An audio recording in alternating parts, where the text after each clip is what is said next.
was right at the peak of my career, and then you go into a leadership position and I had no idea how to do it at all.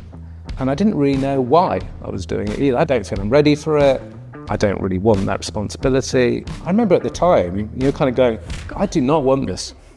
There's no manual. You're just given this kind of title and position, I think, based on instinct and a track record of having done good creative work, which is no real test of whether you're going to succeed in the other thing whatsoever.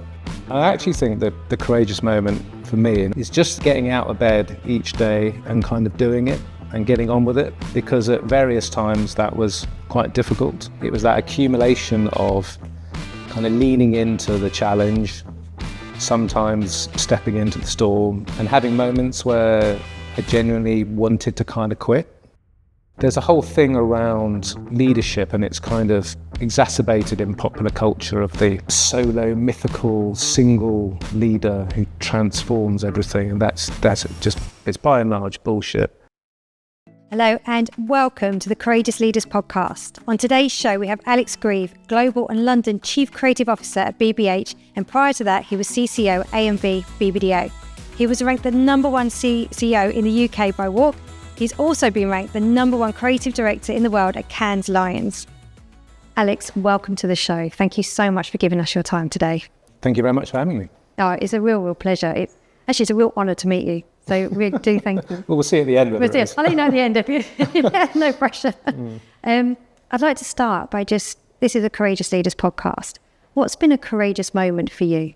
It's funny because I saw this might be the opening question, and so I thought about it a little bit, and always the desire is to come up with some amazing story and an epiphany, a before and after.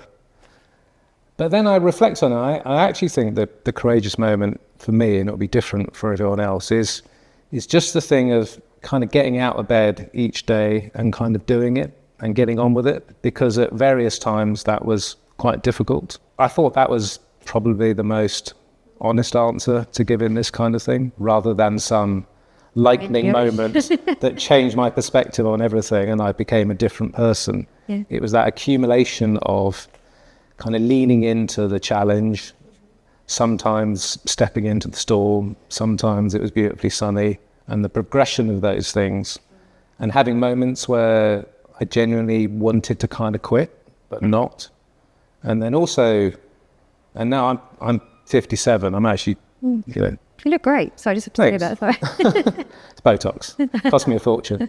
But as you get towards the end, and I haven't fixed a kind of end point, but there'll be a reality at some stage, you start to think that it is all of those things that have got me to this point, and from when I started, and it's a strange thing of, if I imagine my kind of class or generations of creators who came into the industry in 1992, and let's say there's, I don't know, I'm making this up, 400, 500 people, and I would say now, of that 400, 500, there's maybe like me and 2 others. And just that extraordinary combination of luck and resilience and each day leaning into it. I mean, I can't quite believe of all of those people I would have been, if you'd asked me then, I would have been, I wouldn't have backed myself to be the one as the kind of last standing to be in that kind of thing. So it's very curious to think about that as well. And how that's all come about. What do you think was there then, why you didn't believe you'd be the last one standing? Well, I think especially when I started, the culture was very much, there were very strong alpha, predominantly male, exclusively male, creative leaders in the industry. And they were brilliant in their own way and inspiring and demanding. But I'm just not that type of person. So you think, well, I'm not going to ever be elevated into a role like that because I don't have the necessary character traits. I'm not that kind of personality. I'm an introvert. I'm quite reflective. I'm quite quiet. The things I do in a different way. And then slowly you started to see the culture change and some of those characters to be questioned a bit more. Yeah. Sometimes rightly, sometimes unfairly. And things opened up slightly for characters who were a bit more like me to perhaps have a chance. And that was a liberating moment. I still didn't think I'd get there, and that's another story, but it felt like there's a definite moment when things started to change. So I remember reading when you were first at BBH, you called it was like an elite performance culture. Oh, yeah. For someone then with your traits and how you worked, how did you navigate that? Because I'm guessing that was high pressure, high demand, fast pace. Did that work for you, or was it actually quite exhausting? I think it was incredibly exhausting. It was both a gift and a curse. And I was kind of aware of that at the time as well. It was interesting. It was enormous pressure and expectation to kind of succeed and do your very best work. Okay. And in that moment, you're aware of that kind of gift and that privilege. And BBH had nearly every brief you worked on was an opportunity. So you went into it, but there was never any time to relax. It wasn't really a culture of praise. So if you did very well, it was kind of expected. You got a little pat on the back and stuff like that. It wasn't quite as brutal as I'm suggesting, but it was expected. And then when you didn't, it was there was an extreme. Yeah, and there was a kind of, what do they call it? The polite way of saying it, there'd be a wash up about what went wrong. And then the implication you took, there was very much the thing that went wrong was that you weren't good enough. Yeah. And it wasn't explicit, but it was the kind of way that culture made me feel. So when I left, on one hand, I had this thing where I'd been through the most extraordinary kind of university of creativity and stuff like that. So I'd been in an environment and a culture where I'd properly learnt my craft. Yeah. And when you went to another place, you realised how good it was. But at the same time, being out of that kind of hot kitchen, I realised I was just kind of right on the edge of being burnt out, I think, and very close to it. And it took quite a long time to normalise and readjust in that thing. And I went to AMV, which it had an equal emphasis on excellence, but it was a kinder and slightly slower culture. So it allowed me to kind of reacclimatise and I think played better to my strengths. So it's actually really important. Although I love BBH and I've gone back there and it's now different as well, so which is good. But it just shows you have to find exactly the right culture for your personality type and your values and that kind of thing. And it's one of the most important bits of advice or lessons I would give to any creative out there it's less about the badge on the front of the building or the website these days. It's more about, is that place going to work for you? And if you find a place that works for you, then you'll do that amazing work. I do remember I did 20 years in advertising before I do what I do now. I remember being like a BBH, I want to do VCCP, and I got into VCCP, but I remember it's all about the badge. It's all about getting that on your CV, getting at least 2 or 3 years of that on your CV, and then you could go forward. I don't know if you're noticing now as well, though, for younger people coming through, I don't feel that's as important today. I think what you're saying now is people more caring about what's the values of the company. Yeah. Can I fit here? I think when we were working, that was the thing we looked for, that kind of status and that, look what I've done. I think it is changing. Do you notice that? I do notice that, and I broadly think that's a really good thing because it forces all those companies to change in tandem with those things. Yeah. And to make those corrections and to make sure that those values are aligned and to make sure the boundaries between work and home are respected a little bit more. Yeah. And things like that. So for the vast majority of things, a really good thing. I think the only challenge I would have to that is that in creating, and I hate this word, but I'll use it anyway, a lot of those softer things, it still takes hard work and graft and time to get there. So even if you have all of those things, it's just remembering those things as well. Yeah. Just because you have that environment, which is necessary and good, you still have to sit down, arse in chair, do the work. Yeah. And fail a lot. Yeah. Get better. Fail again. Yeah. And I think it is that remembering that, yes, I think there's a lot of the work-life balance, well-being at work, and so good that's happening. I think as long as we don't lose sight of actually to do well, you still need to work hard. Yeah. That doesn't go away.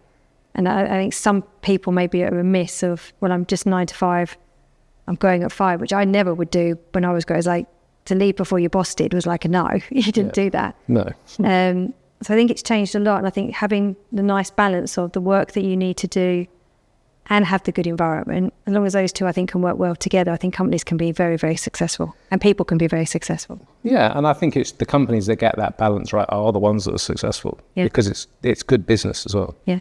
It attracts talent and then it creates the environment for that talent to thrive. Yeah, because high performers ultimately want to do well. They want to see their work out there. How has it influenced your leadership in terms of them being in the BBH culture to start with, which sounds like it's just a bit more cutthroat, then going to the AMV where it's a bit more of the kindness was in there, but still the excellence. How did that form and shape how you've become a leader today? I think firstly it's like, and I know what you mean, I don't think it was cutthroat. It was competitive, Okay, that's fair. but kind of ultra competitiveness with little elements of cutthroatness, but just to kind of caveat it. I think what I tried to do, because the other side of AMV was, and it came from, all of these things come from the founders as well. And I love and respect John Hegarty and see him every now and again and stuff like that. And he was a huge kind of inspiration and, you know, exacting and demanding and brilliant. You know, I didn't meet him because he'd retired, but David Abbott had a similar thing, but it was gentler and kinder and took slightly longer. And the slight downside of that was that AMV was a little bit of a warm bath. Everyone was a little bit comfortable. And again, I don't want to, I mean, one of the most important things to me is kind of rest and, you know, I don't work till midnight and stuff. I can't, I'm just not wired like that. But I remember being there on a Friday and we had a little office tucked around the corner, and the partner I used to work with, Adrian, and I went out to get a cup of coffee and I looked around, there was no one in the creative department at all. It was a big creative department, it's like 100 people, and I thought there'd been a fire alarm or something like that. And I went down to a floor below and said, is there something, have I missed something? They went, no, just everyone leaves and goes down the pub and stuff like that. And I do remember going back to Adrian kind of going, we're going to do really well here.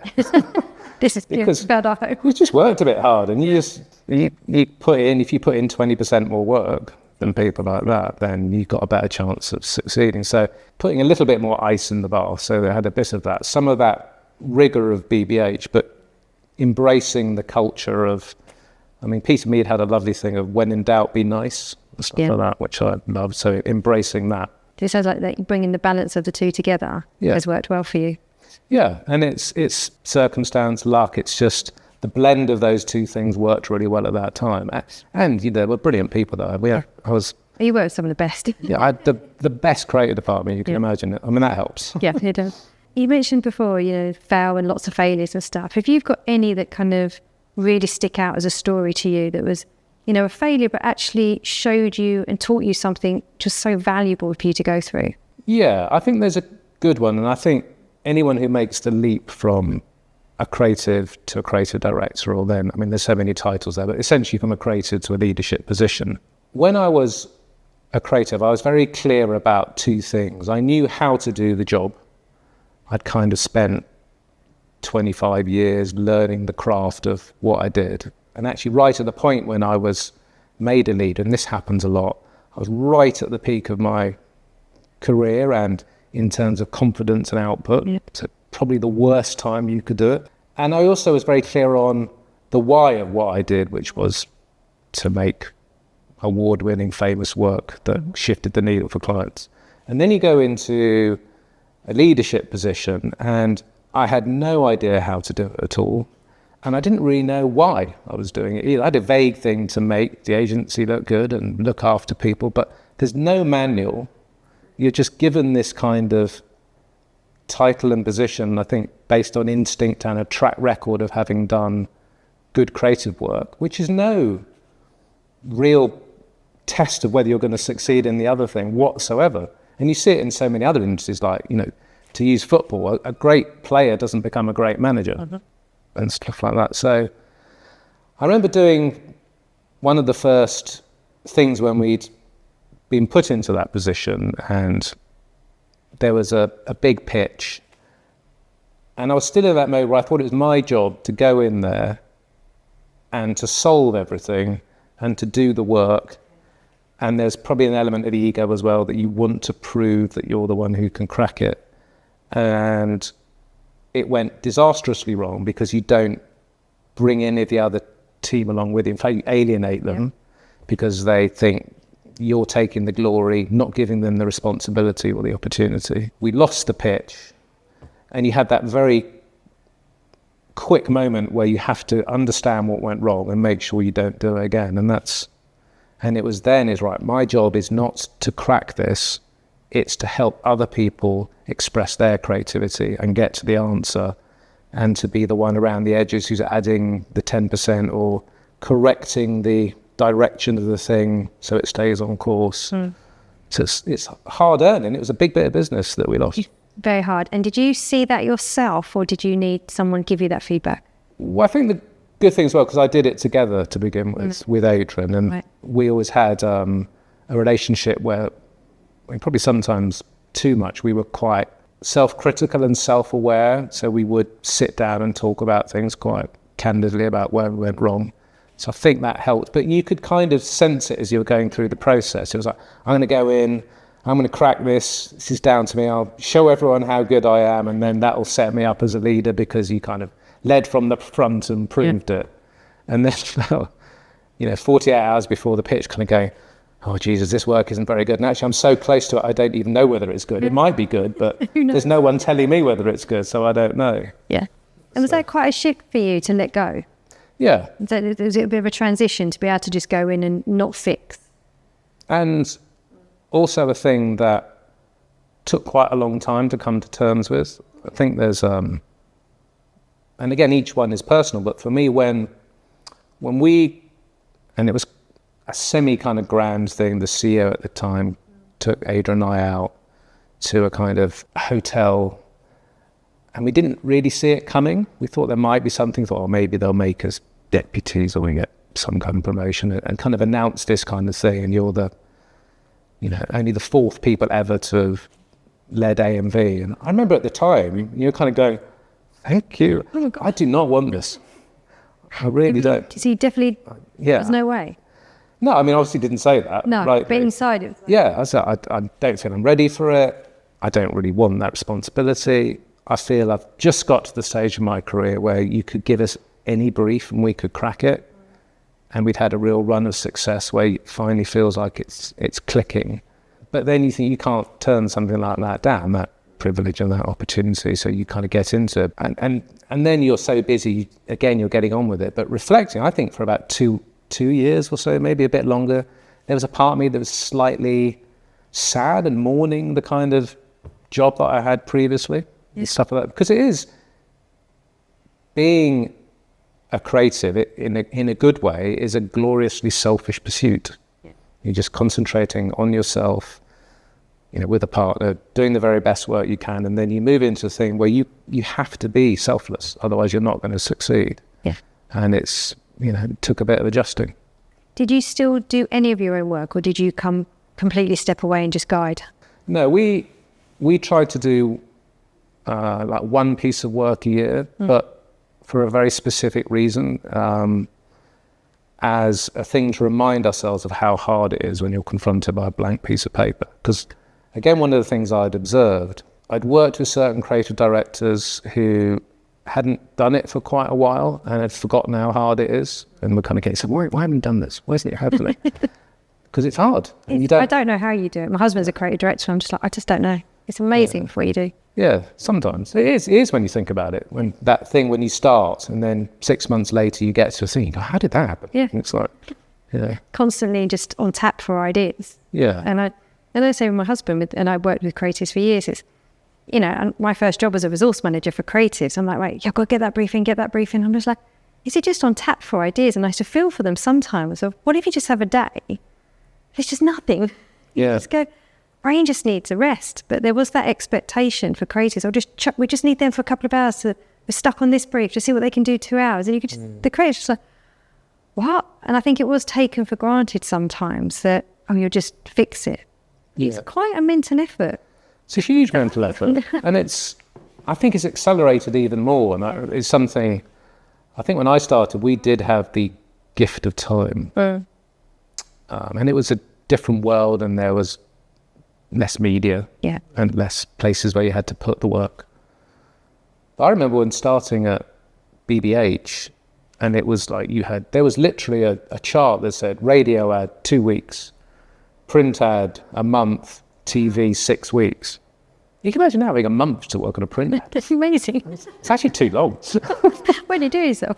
Yeah, but nevertheless, there was time built in to explore and go down things, and that's why you got to kind of better stuff. Now it is like most things are a 24-hour turnaround, and now I direct stuff I'm not doing there, so it's a different kind of energy. But as you say, that at least before the tap had time, you could turn it off. Yeah. Now it's just flowing the whole time and stuff like that. It's like you're trying to fill up a bath that never fills.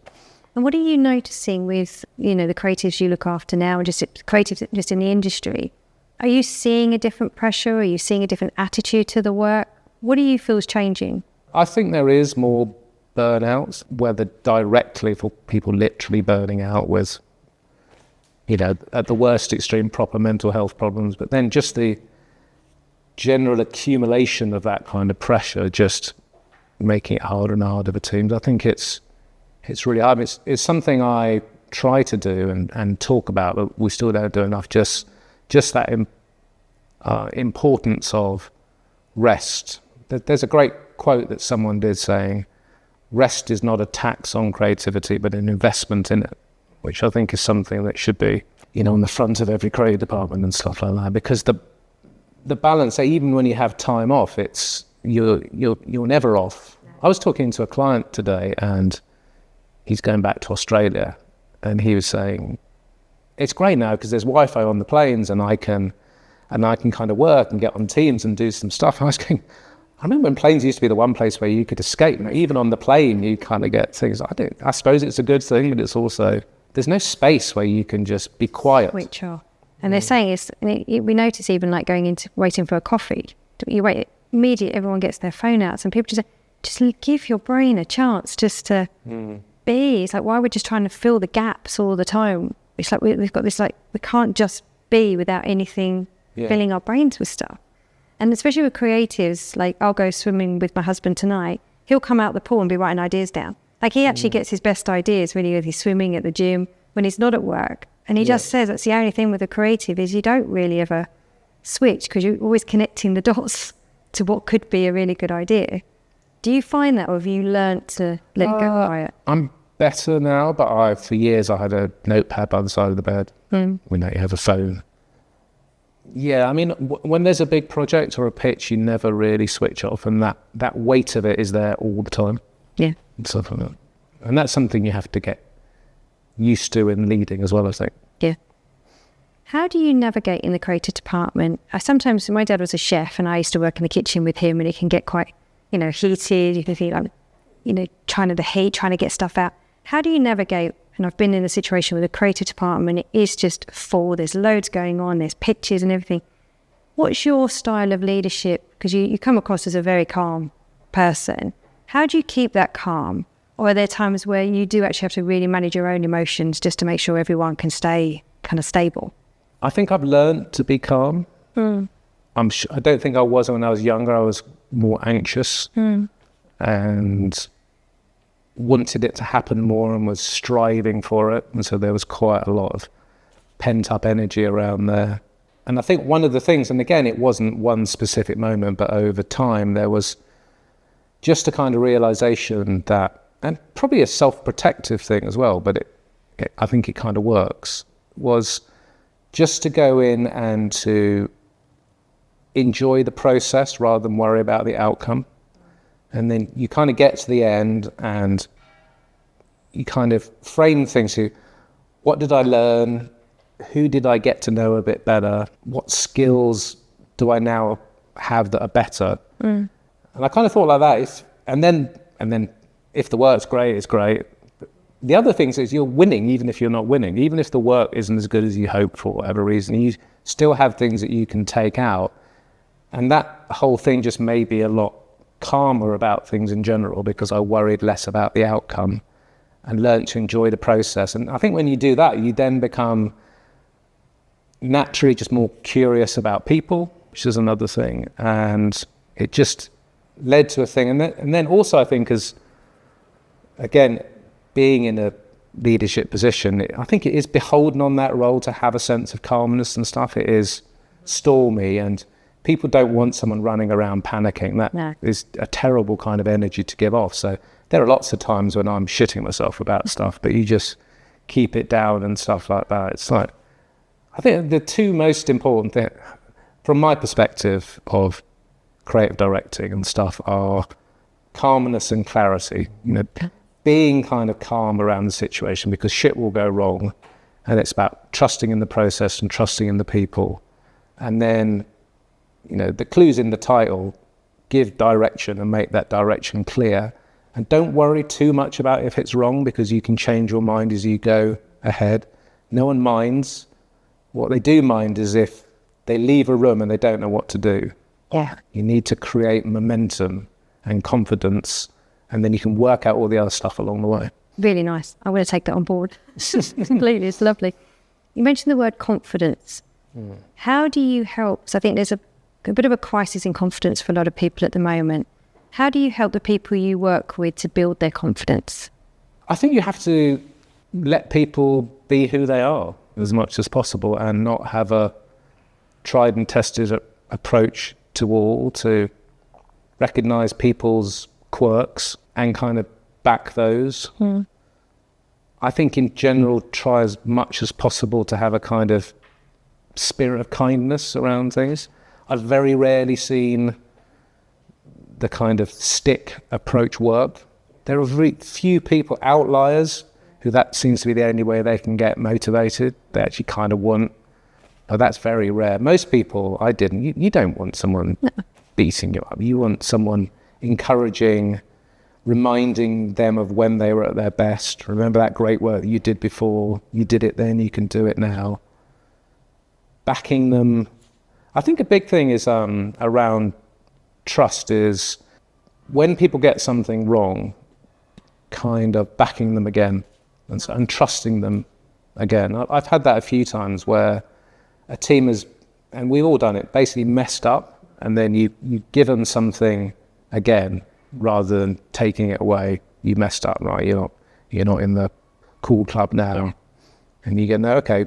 And I've had a couple of times where some of the best work I've seen has been on that kind of bounce back. Yes. As a thing. So sometimes you really don't want to when they've messed up, or there's been a thing where the chemistry in the team isn't quite right. Or other people are questioning them as well. And we've got to have them again. They really didn't do it well, and they didn't get on and stuff. And so no, they're good. Give them another chance. I think they'll, with different energy on a different problem, they'll want it so much. That you could get some great work. How many chances would you give, or is it so context dependent? Probably 2. So I'm not sure you do it third. Because then I think you might just be flogging a dead horse slightly. And people might need a break, stuff like that. But have you ever been in a situation where some creatives have been kept on because they're incredibly talented? They're either the best comedic writer or they get the drama, yet their behaviour in the company isn't okay. But the fear of losing that talent because what they can do. Have you experienced that in your leadership and needed to navigate that? I experienced it more when I was a creative, and there was an element of BBH back in the day that I don't know this for certain, but my instinct is it was a tactic that was used. There was a couple of very combative, anti-cultural teams who were brought in to kind of rattle. Oh, is it purposeful? I kind of got that. And they were really good, and they stayed for about 18 months and did some stuff and kind of pissed everyone off. And it just kind of shook things up a little bit. And I can kind of see it as a tactic.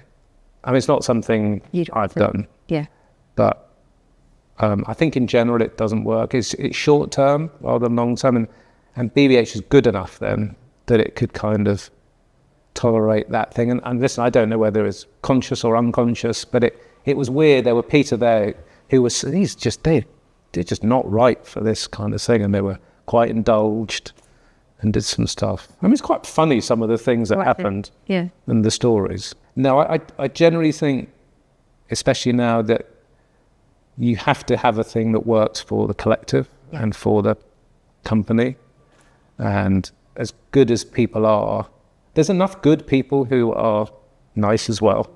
Yeah. That you don't need to go down that thing anymore. Yeah. And the trouble about that is there can be that ripple effect from those people, especially people who are coming through who are learning, that can throw those other people off track. So you might have 3 or 4 teams who are maybe on the cusp of that kind of thing, or just about to turn the corner from good to great. Yeah. And, it creates bad energy and throws them off and they leave, or their confidence goes and stuff like that. And it's not worth it. Not healthy. No. For you, where do you want to be more courageous in your leadership? What would be next for you where you'd like to see yourself grow? I think it's something I'm getting better at slowly, but at the beginning it was harder. It's actually having even more candor around things with people. I think certainly at the start, I think like most of us, there's an element of people pleasing and you want to be liked. And you get into that position and you have to be really clear about where people are on their journey and what they need to do. Because if they're clear about that, then they can ask for what they need and you can potentially give it to them. And also sometimes to say, you're on this track, if you carry on doing this, there's great things waiting for you at this company. Yeah. But also at times to go, do you know what? It could work, but it might not. And you might be better off looking at the market, going somewhere where you can slightly reinvent yourself, getting a bit more energy and starting again. And I don't think there's enough of that kind of thing. And I was guilty of it a lot. There'd be appraisals where you'd start to do this thing and people are like, really, what? I thought I was doing brilliantly. And you're kind of, oh, Christ, no one's actually sat anyone down and told them what's going on. Yeah, and it's not fair. I call it, as it's so important, it's the Bill of Rights for someone to know if they've got a career path at this place, or a Bill of Rights to know if they're performing okay. Because I don't know about you, sometimes it wasn't until I got some feedback, I was like, I had no idea I was even doing that. Yeah. So until someone puts a mirror up. And it is hard. I speak to a lot of leaders, it's like this need to be liked. Mm. And how we can start letting go of that to go, the responsibility of a leader is this person, not your need to be liked. And I've had some wonderful messages of where I've had to have some candid conversations, sort of 6 years later, getting a message going, thank you. Yeah. I didn't take it well at the time, but I'm pleased you did it. Yeah, I've had a few things like that, and it is moving from that thing. Of course, you all still want to be liked and stuff like that, but it's in this position, you actually need to be respected. It's far more important. Not 100%. really for me, but for the team that you're working with. Yeah. And so you can do what you need to do. Yeah. Because if you're not respected, then people aren't going to follow you. So so what needs to be done to be respected versus that need to, like, we want you to like me. Yeah. We want you to think you can invite me out and want to hang out with me.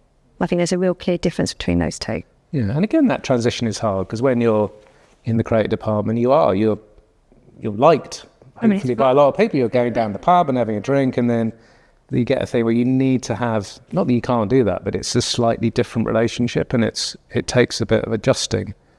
And you have to find the compensation of that with, in my thing, it's like, I work with a brilliant CEO and Karen and our leadership team. You create your kind of, the compensation there, friendship, that kind of thing there.